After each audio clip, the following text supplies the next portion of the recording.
Dans l'introduction de son livre, Allah Azza wa Jal, après Surat al-Fatiha, a divisé les gens en 3 catégories. Il nous explique que les gens se divisent en 3 catégories. Les croyants, les incroyants et les hypocrites. Allah Azza wa Jal dit Alif Lam Mim, voici le livre au sujet duquel il n'y a aucun doute, une guidée pour les pieux, ceux qui croient, les croyants, ceux qui croient en l'invisible, accomplissent la prière et dépensent de ce que nous leur avons accordé. Ceux qui croient à ce qui t'a été révélé, ainsi que ce qui a été révélé avant toi, et sont convaincus avec certitude de l'au-delà. Ceux-là sont sur une guidée de leur Seigneur, et ceux-là sont les bienheureux. Donc ça, c'est la première catégorie. Les croyants, les bienheureux. La deuxième catégorie, quant à ceux qui ont mécru, il leur est égal que tu les avertisses ou non, ils ne croiront pas. Allah a scellé leur cœur et leur ouïe, et un voile recouvre leurs yeux. Pour eux, il y aura un énorme châtiment.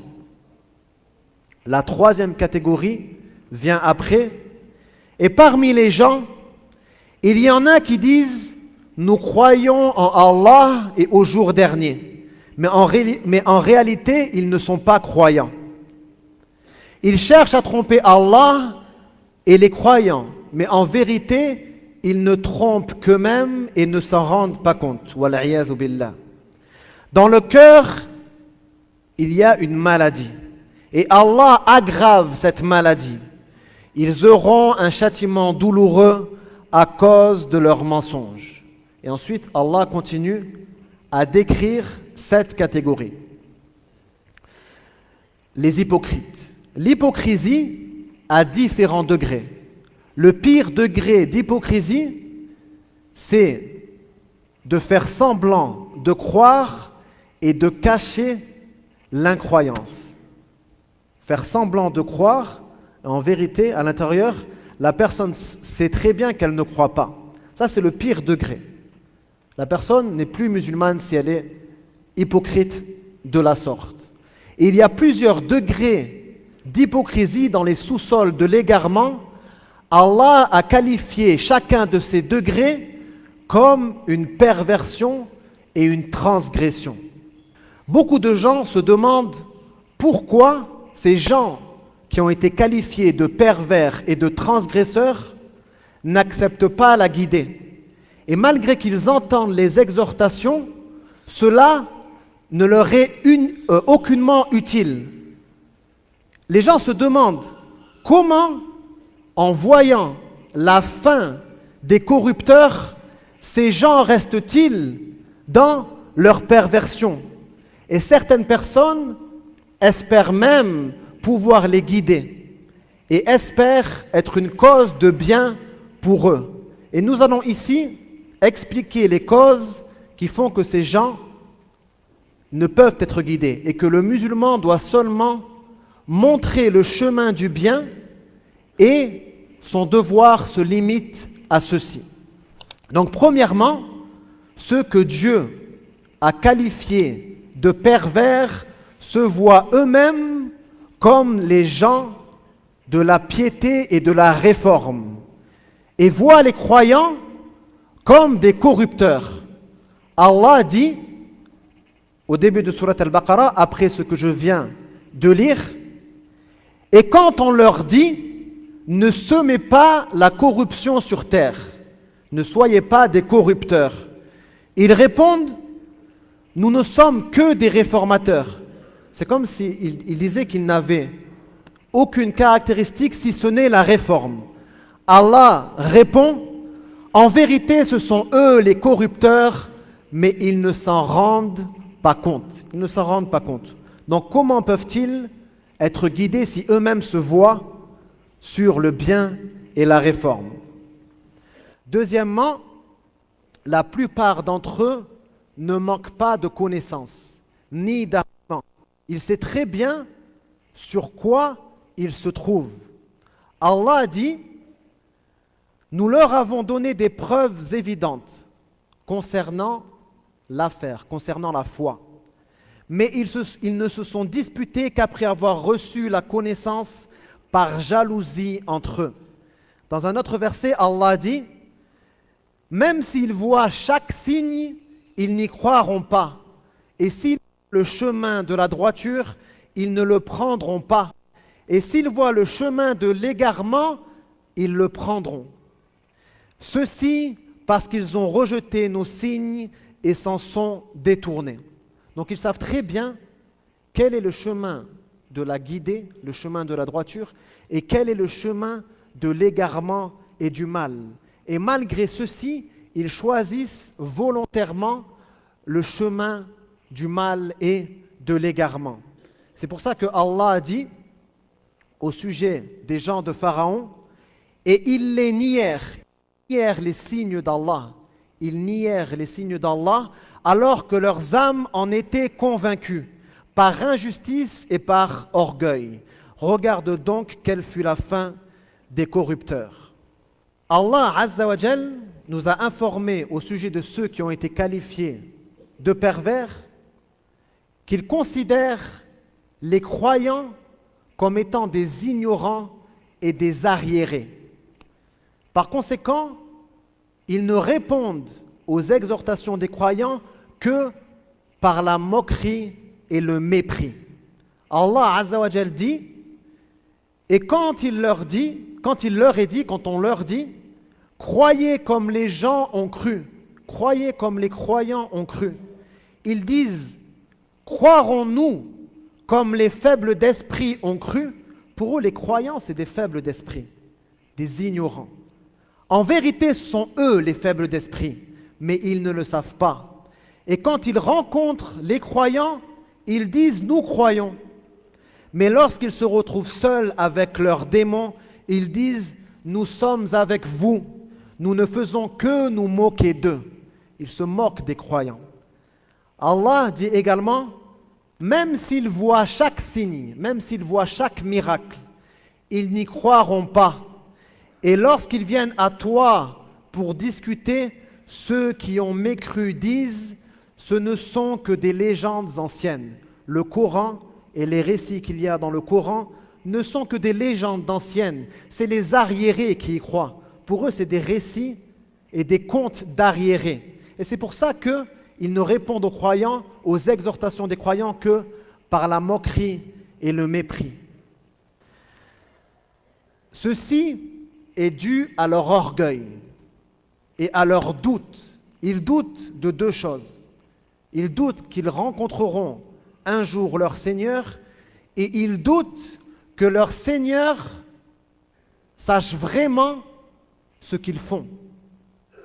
Lorsqu'on leur dit que Allah sait tout, qu'Allah est omniscient, qu'Allah sait ce qu'ils font, ils sont dans le doute.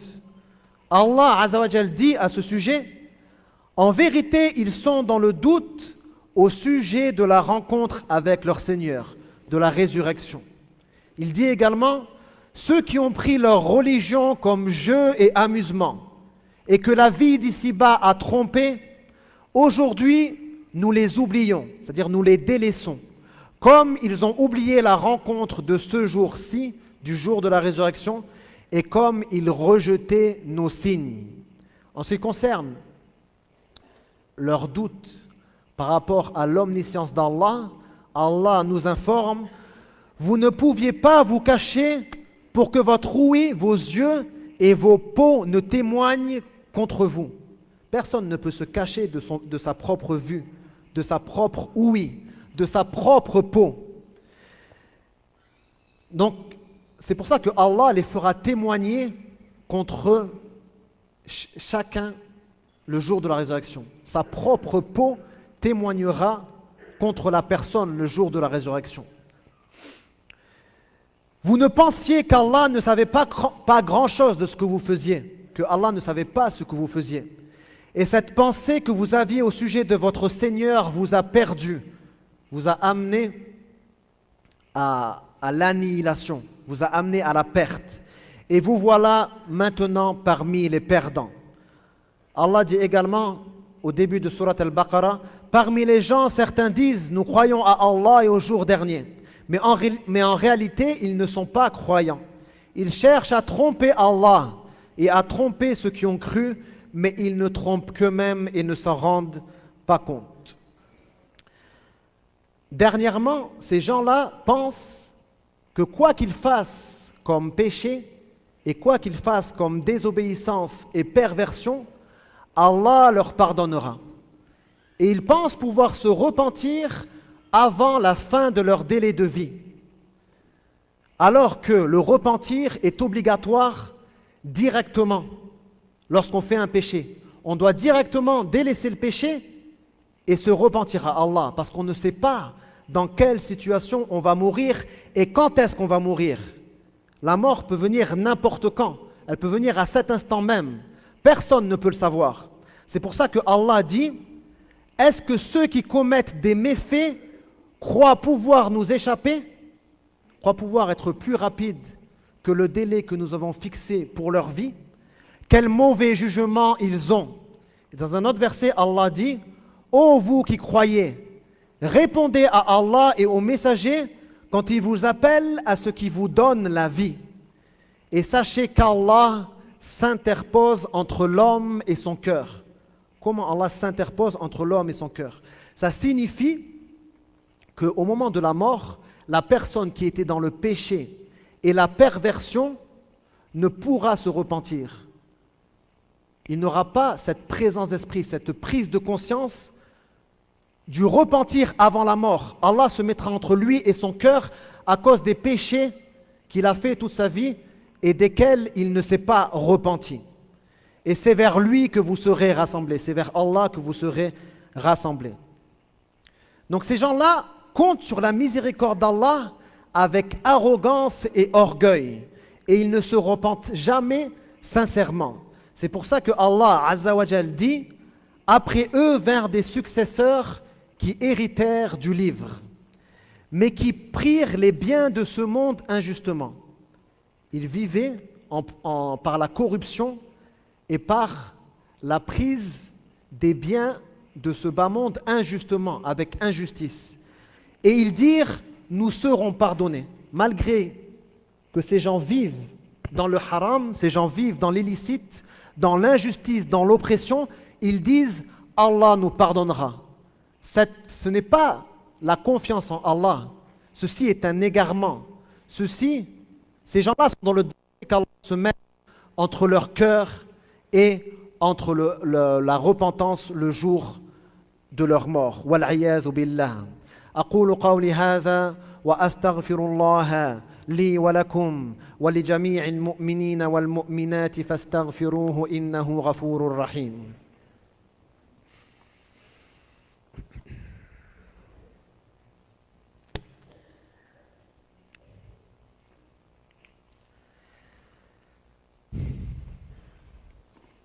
بسم الله الحمد لله وحده والصلاة والسلام على من لا نبي بعده أما بعد. Donc quel est le devoir du musulman concernant ce genre de personnes? Le devoir du musulman, c'est seulement de transmettre. Transmettre la vérité et transmettre le chemin du bien. Transmettre le chemin qui conduit ces gens vers le bien. Et le musulman ne doit pas être affligé si ces gens-là ne croient pas. Parce que Allah Azza wa Jal a dit à son prophète que nous te montrions une partie de ce que nous leur promettons ou que nous te fassions mourir avant, ta mission c'est seulement de transmettre. Ta mission est seulement de transmettre. Et c'est à nous qu'incombe le jugement. C'est à Allah qu'incombe le jugement. Allahumma ahdina wahdi bina. Allahumma ahdina wahdi bina. Allahumma ahdina wahdi bina. Allahumma inna nas'aluka al-afwa wal-afiyah. Allahumma inna nas'aluka al-afwa wal-afiyah. Allahumma ya muqallib al-qulub. ثبت قلوبنا على دينك يا مصرف القلوب صرف قلوبنا إلى طاعتك اللهم اغفر لنا ذنوبنا وكفر عنا سيئاتنا وتوفنا مع الأبرار. Pour le jeune Khalid, que sa mère nous demande, qu'on invoque pour sa guérison, Allahumma shfihi wa afi, Allahumma shfihi wa afi, warji'hu ila ummihi saliman ghanima ya Rabb. Et pour la petite Shaima, très malade, أختنا شيماء نسأل الله لها الشفاء شفاء لا يغادر سقما اللهم اشفها شفاء لا يغادر سقما اللهم اشفها شفاء لا يغادر سقما وعافها يا رب العالمين. Pour Anis qui nous a demandé d'invoquer pour qu'il puisse réussir son concours, Allahumma waffiqhu واجعله من الممتازين في هذا الامتحان اللهم وفقه توفيقا يأخذ فيه المركز الأول. Pour la mère qui nous a demandé d'invoquer pour son fils, Allahumma istajib du'aaha fi ibniha Allahumma istajib du'aaha fi ibniha wajma'huma ala khairin wa afiyah. Nous invoquons pour tous les sinistrés lors des inondations qu'il y a eu hier et avant-hier. اللهم إنا نسألك أن تعينهم اللهم أعنهم اللهم أعنهم اللهم أعنهم ونجهم يا رب العالمين. ولا ننسى إخواننا في فلسطين. On n'oublie pas nos frères et sœurs en Palestine.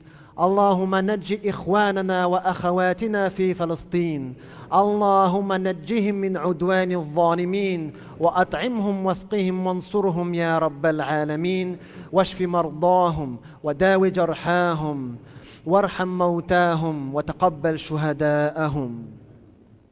Avant de finir, je tenais à vous informer qu'il y a une formation pour les arabophones dans Usul al-Fiqh, l'explication du livre Al-Waraqat dans les fondements de la jurisprudence musulmane. Ce sera le 1er novembre ainsi que le 2 et le 3 et les informations sont disponibles à l'extérieur.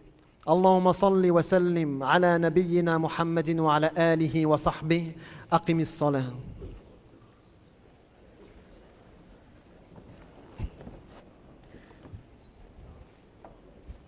Bismillah. الله أكبر الله أكبر أشهد أن